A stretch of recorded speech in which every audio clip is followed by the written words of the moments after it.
Всем привет! И сегодня хотел бы сделать обзор на клавиатуру Akka Mansgeek M1W. По сути, это все та же знаменитая база M1, только теперь она имеет беспроводное подключение. У меня клавиатура с линейными свечами от Akka, Cream Yellow V3 Pro. Стабилизатор Plate Mount также от Akko. Хотел бы отметить, что спустя 3 месяца использования пробел стал неприятно звенеть, но это можно исправить, просто смазав. По сути, это моя вторая клавиатура, и пришла она на смену вот этому чуду. No, no, no, no.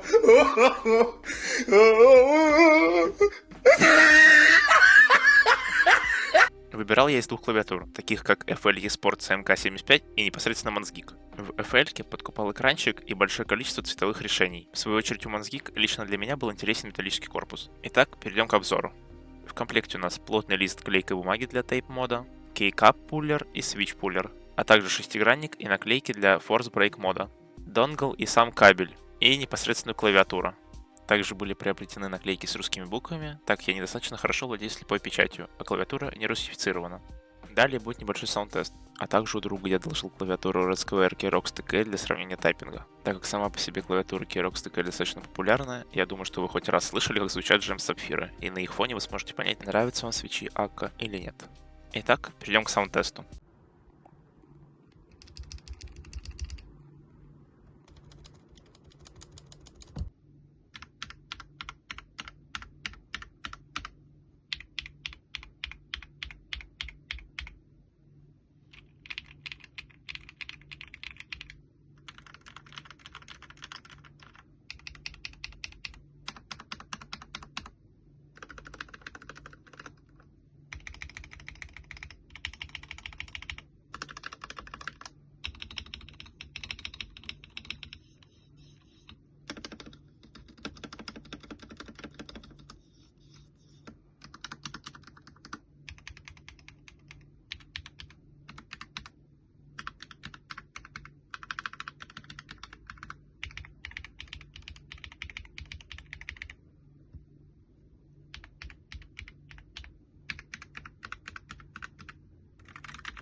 Также можем сравнить качество самих кейкапов, которые непосредственно влияют на звук.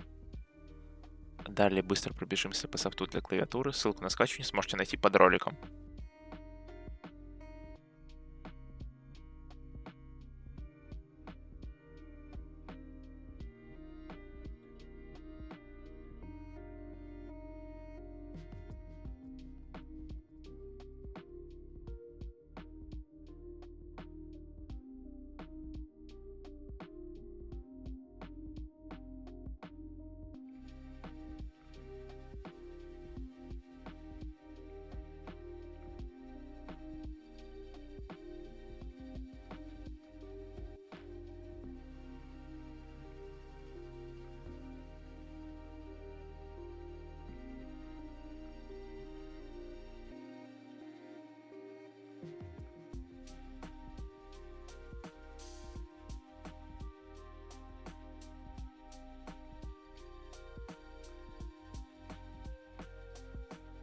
В целом, это, наверное, все, что я хотел вам рассказать. Также хотел бы сказать большое спасибо за просмотр. Ставьте лайки, подписывайтесь на канал. Пока!